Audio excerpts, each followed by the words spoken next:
What is type 1 diabetes? Type 1 diabetes is a condition in which your immune system destroys insulin-making cells in your pancreas. That means your body can't make enough insulin or any at all. Insulin is a hormone that helps move glucose from your blood and into your cells so it can be used for energy. Because type 1 diabetes is often diagnosed in kids and young adults, it used to be called juvenile diabetes. In the past, it was also called insulin-dependent diabetes. Are you born with type 1 diabetes? You can get it at any age. In fact, half of all people now diagnosed with type 1 diabetes are adults. Type 1 diabetes versus secondary diabetes. A condition called secondary diabetes is like type 1, but your insulin-making cells are wiped out by another health condition or an injury to your pancreas, rather than by your immune system. Type 1 diabetes versus type 2 diabetes. If you have type 1, your body doesn't make enough insulin. With type 2 diabetes, your body can make insulin but can't use it well. The cells in your muscles, fat, and liver build up what's called insulin resistance. With type 1 diabetes, you need to use man-made insulin every day so your body can function. But not everyone with type 2 diabetes needs it. Other medications can help you manage the condition.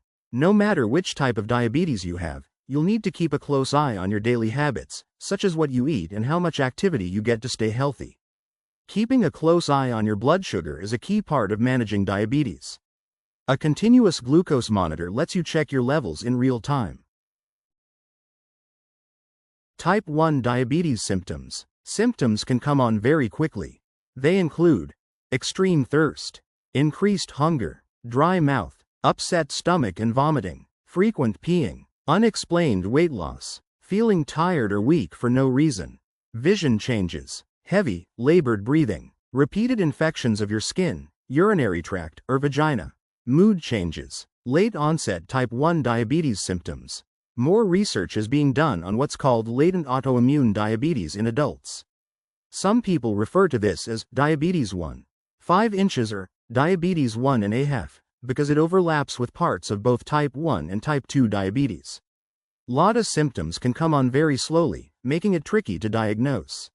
So does the fact that people who have it are usually at a healthy weight, and often between the ages of 30 and 50 years.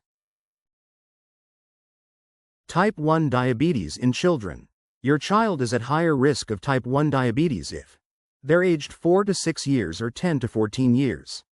Another family member also has it. Type 1 diabetes symptoms in children. The signs are the same as for adults, but you may also notice more diaper changes for a baby, diaper rash that doesn't get better when treated, bedwetting in kids who are potty trained, fast breathing, belly pain, throwing up, behavior changes, fruity smelling breath. In some babies or kids, type 1 diabetes can also look like the flu.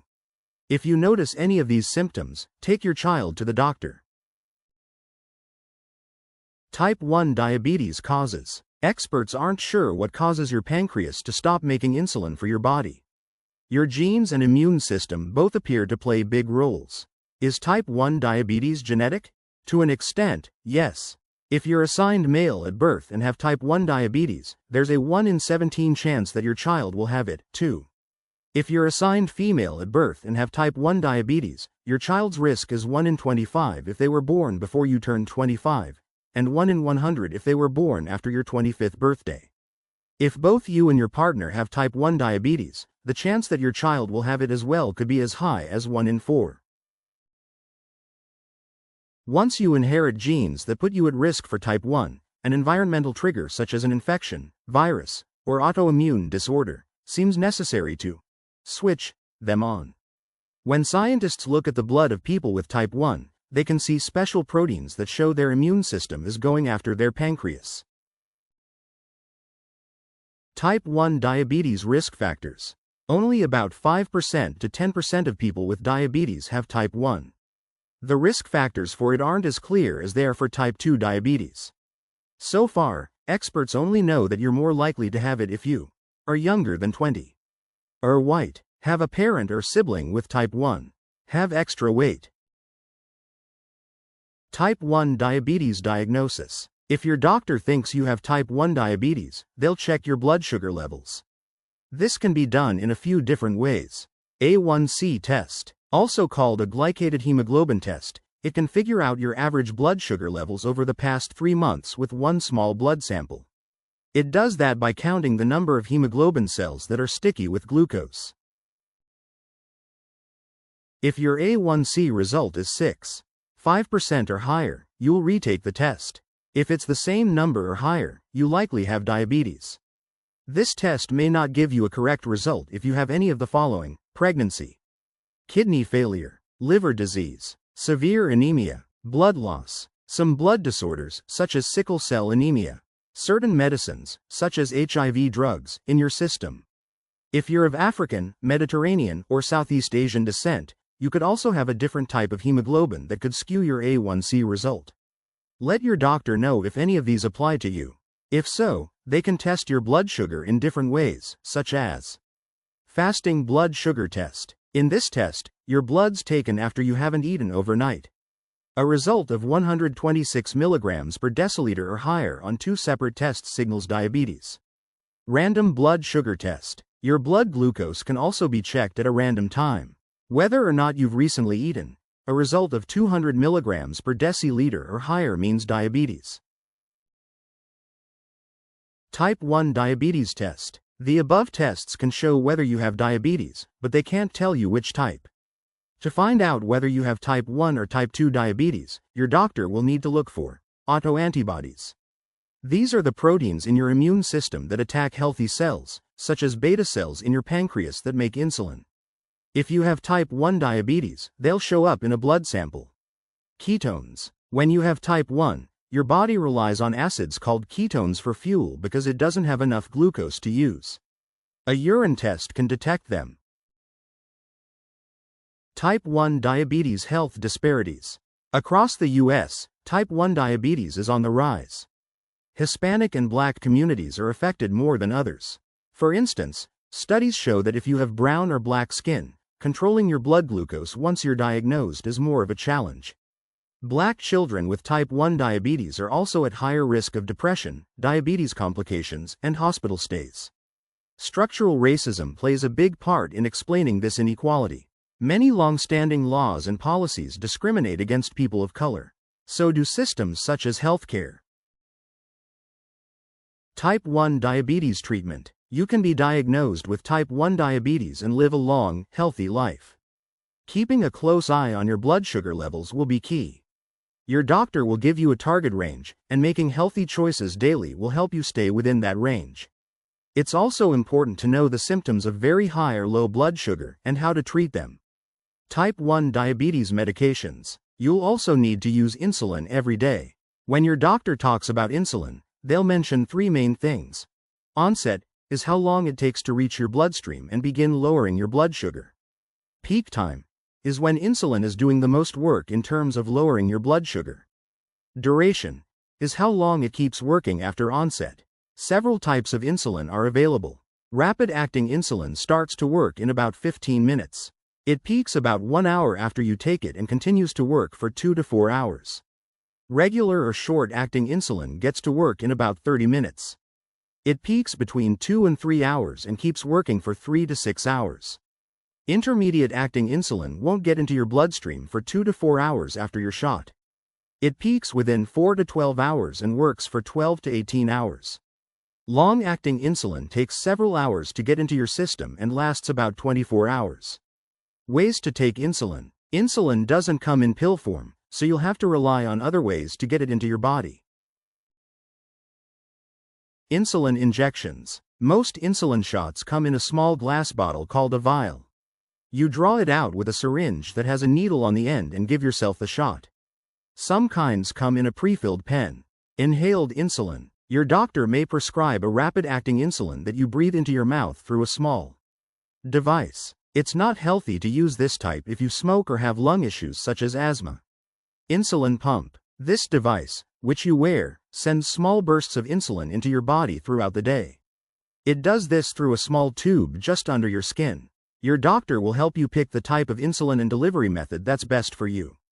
Continuous glucose monitoring. Checking your blood sugar throughout the day will help make sure it stays within your target range. Pricking your finger and testing a blood sample with a blood glucose meter is one way to check. Many people also choose to wear a continuous glucose monitor. Using a sensor just under your skin, this device can check your glucose every few minutes. Most models will alert you if it goes too high or too low, so you can treat it right away. Other type 1 diabetes medications.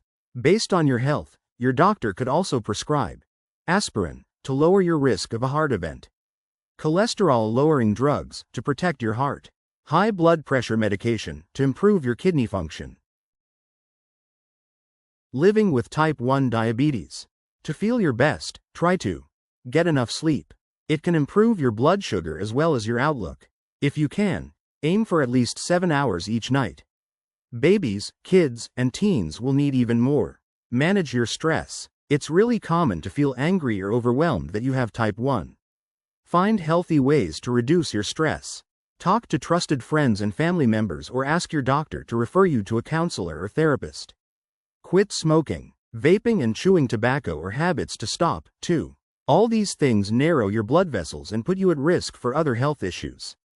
Talk to your doctor if you're not sure how to quit. Visit your doctor regularly. Regular medical, dental, and eye exams can help you prevent issues or treat them as soon as they're found. Find ways to be active. Try to find a physical activity you enjoy. Even taking care of your garden counts. Talk to your doctor about how to balance your insulin dose and the food you eat with any activity you do. Type 1 diabetes diet. Once you know how carbs, fats, and protein affect your blood sugar, you can build a healthy eating plan that helps keep your levels where they should be. Generally speaking, you'll focus on eating lots of nutrient-rich vegetables, fruits, and whole grains while cutting back on refined carbohydrates, such as white bread or pasta, which quickly raise your blood sugar. No foods is off limits, but you will need to limit some or enjoy smaller portions than you used to. A diabetes educator or registered dietitian can help you learn to count carbohydrates at each meal and snack. If you're not sure how to connect with these experts, ask your doctor. Type 1 diabetes complications. If your blood sugar isn't well managed, it can lead to other health issues, including diabetic ketoacidosis. If your body can't get enough glucose for fuel, it breaks down fat cells instead. This creates chemicals called ketones.